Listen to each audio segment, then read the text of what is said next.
ওই তো সেই গ্রাম। আমরা সময় মতো পৌঁছে গেছি, এটা খুব ভালো হয়েছে। তুষার ঝড় এখন অনেক দূরে আছে।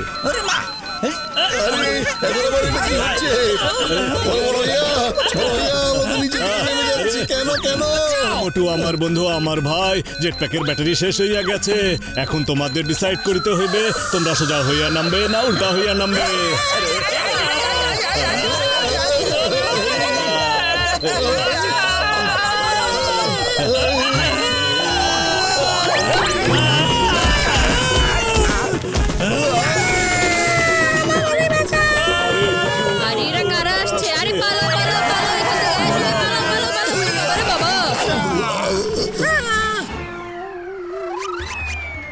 বড় ভাইয়া দেখা পাচ্ছি না কেন? আরে বন্ধু ডক্টর ঝটকা, এসব হচ্ছেটা কি? আরে বন্ধু আমার ভাই, আমি গ্রামের স্টোরিটা ভালো করে পড়ছিলাম। এখানকার লোকজন নাকি ইগলু বানাইতে পারে। এদের ইতিহাস সম্পর্কে আমি আরো জানার চেষ্টা করে দিয়েছিলাম। হ্যাঁ, এবার আমরা তোমার ইতিহাস বদলে দেব। ব্যাটারি তো আছেই, তবে আমাদের দাওনি কেন? আরে বন্ধু আমার ভাই, আমি তো তোমাদের বলিয়াছিলাম সোজা হইয়া নামবে না উল্টা হইয়া নামবে।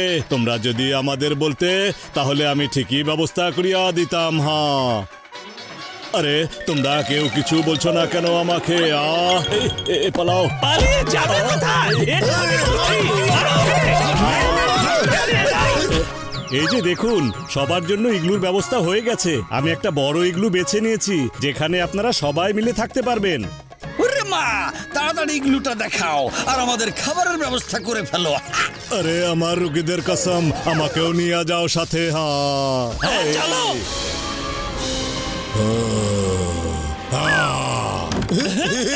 মা, এটা কি ইগলু না 5 স্টার হোটেল? কি সুন্দর। চিংগম স্যার, এটা টুরিস্টদের জন্য বানানো হয়েছে, সবার সব ধরনের প্রয়োজন এবং সুবিধার কথা মাথায় রেখে। এসো, এবার আমরা আরাম করে ঘুমিয়ে পড়ি। ওই ভাল্লুক এখন আমাদের আর কিছুই করতে পারবে না।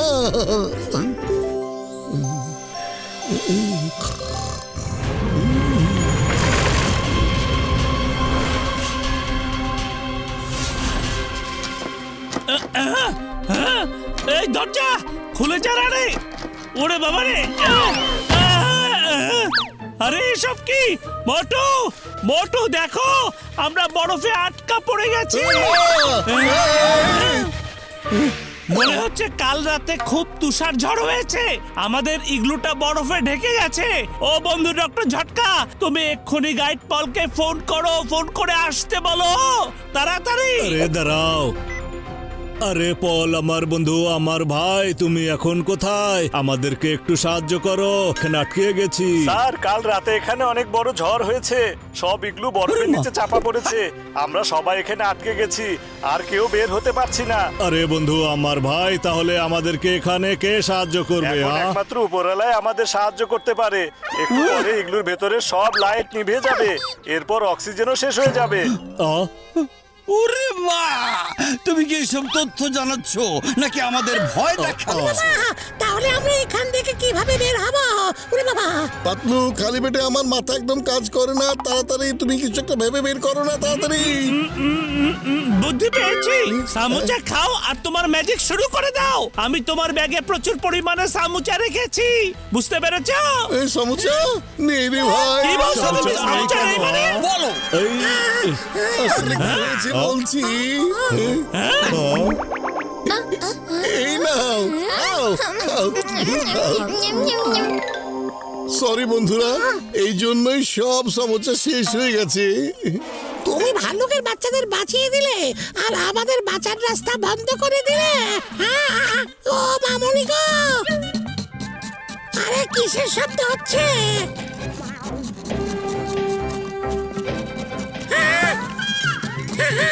ওরে বাবা, আমি এবার যাচ্ছি। মামুনি, আমি আসছি। না মামুনি, আমি যাচ্ছি না। আচ্ছা বলো তো, এই কেমন বিপদ কিছুতেই পিছু ছাড়ছে না।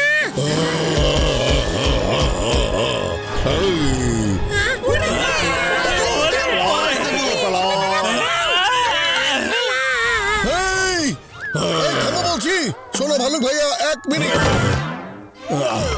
সারা পৃথিবী জুড়ে খাওয়ার এত কিছু আছে, কিন্তু কেবল মানুষই কেন খেতে হবে? সারা পৃথিবীতে এত কিছু আছে, তাও তো মানুষরা পশুদের খায়। মানুষ তো শিক্ষিত, বুদ্ধিমান তারা, তাও পশুদের ওরা খায়। তাহলে আমরা কেন খাবো না বলো? তাই তো ভালুক ভাইয়া, তোমার কথা তো যুক্তি আছে। জানো ভালুক ভাই, পাতলু বলে সব খারাপ জিনিসের মধ্যে কোনো না কোনো ভালো জিনিস অবশ্যই লুকিয়ে থাকে। বেশ, তুমি আমাকে নিয়ে যাবে, এটা কোনো বিষয় না, কিন্তু তোমার জন্যই তো আমার এই বন্ধুরা বাঁচলো, না হলে আমরা তো বরফ চাপা পড়েছিলাম। চলো, আমি তোমার সাথে যাব। আমাকেও নিয়ে চলো। একটা মানুষ দিয়ে কি হবে তোমাদের? তার চাইতে আমাদের দুজনের বিনিময়ে 3 বন্ধু বেঁচে গেলেই তো খুশি হব।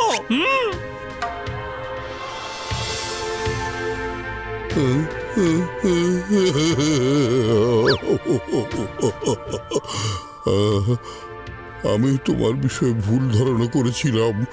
যখনই তুমি আমাকে বা আমার বাচ্চাদের বাঁচাতে এসেছো, আমার মনে হয়েছে আমাদের ধরতে এসেছো, কিন্তু তোমাদের মতো ভালো মানুষ কোনো দিন কারো কোনো ক্ষতি করতেই পারে না। আর কাঁদবেন না ভালুক ভাই, আর কাঁদবেন না। আমরা তো আপনার সাথে যেতে রাজি আছি, শুধু আমাদের বন্ধুদের ছেড়ে দিন প্লিজ। না, আহারে, তোমরা কোন মাটি দিয়ে তৈরি? সব সময় অন্যদের বাঁচানোর কথাই ভাবতে থাকো, শুধু নিজের জীবনের জন্য কোনো চিন্তাই করো না। আমি দুঃখিত, আমি তোমাকে খেতে পারবো না।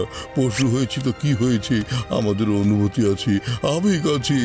আসলে আমি বাচ্চাদের কাছে প্রমিস করেছিলাম যে আমার জন্মদিনে আমি ওদের মানুষ কেক খাওয়াবো, আর সেই জন্যই আমি তোমার পিছু নিয়েছিলাম। আমরা ভাল্লুকরা আমাদের প্রমিস ভাঙি না।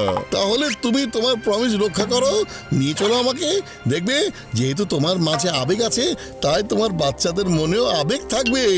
ওরা আমাকে খাবে না, মিলিয়ে নিও। হ্যাঁ জানো, আমরা আসলে এতদিন এমন মানুষই দেখেছি যারা সব সময় আমাদের ধরে আর একদম মেরে ফেলে, কিন্তু তোমরা তো অদ্ভুত মানুষ।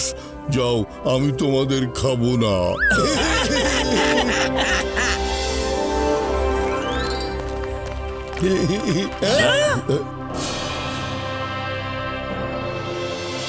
ভালুক ভাইয়া, এখানে লুকিয়ে থাকো।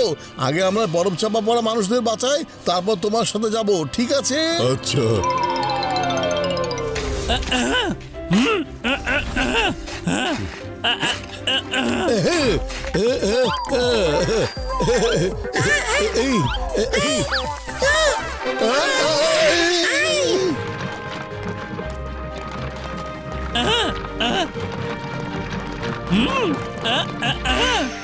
আরে দেখো, আমরা সব বরফ পরিষ্কার করে দিয়েছি। থ্যাংক ইউ আপনাদেরকে অনেক ধন্যবাদ, আমাদেরকে ঠিক সময়ে রক্ষা করলেন। ধন্যবাদ করার জন্য ধন্যবাদ। এরা কত ভালো মানুষ। এবার আপনারা সবাই অন্যদের উদ্ধার করুন, আমরা যাচ্ছি, আমাদের অনেক গুরুত্বপূর্ণ কাজ বাকি। Bye bye. বাই। যতক্ষণ আমি না বলবো ততক্ষণ তোমাদের চোখের বাঁধন খুলবে না। তোমাদের জন্য সারপ্রাইজ আছে।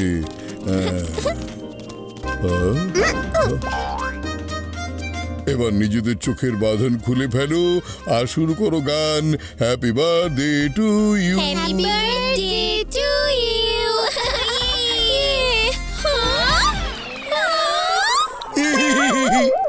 বাবা, ওকে এভাবে কেন বেঁধে রেখেছো? খোলো খোলো, খুলে দাও ওকে, ওর খুব কষ্ট হচ্ছে এভাবে। বাবা, তুমি এরকম কেন করলে? কিন্তু তোমরাই তো মানুষকে চেয়েছিলে, তাই না? আমি কথা দিয়েছিলাম, তাই নিয়ে এলাম।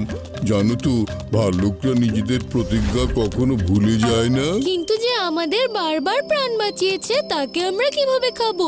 আমরা তো বড় হয়েছি, এইটুকু তো বুঝি। একটা কথা শিখে নাও আমাদের কাছ থেকে, সব মানুষ খারাপ হয় না, কিছু কিছু মানুষ ভালো হয়, যেমন এই আঙ্কেল আর ওর বন্ধুরা। আমার বাচ্চারা, তোমরা সত্যি তাড়াতাড়ি বড় হয়ে গেছো। সরি আঙ্কেল, আমাদের বাবার জন্য আপনাকে অনেক কষ্ট সহ্য করতে হয়েছে। বাবা মনে হয় জানে না যে আপনি আমাদের বারবার বাঁচিয়েছেন। জানে বাবা, জানে। শুধু এইটুকু জানতো না যে তোমাদের মধ্যেই সেই অনুভূতি আছে, যা কিনা ওর মধ্যেও আছে। তোমাদের বাবা আমাদের বন্ধু হয়ে গেছে, আমরা সবাই বন্ধু। থ্যাংক ইউ বাবা। এই যে সবাই এসো, এবার আমরা জন্মদিনের আনন্দ করব। এই যে ভাল্লুক ভাই, এবার কেকটা কেটে ফেলো। এটা মানুষের বানানো কেক, এখন থেকে এই কেকই খেও।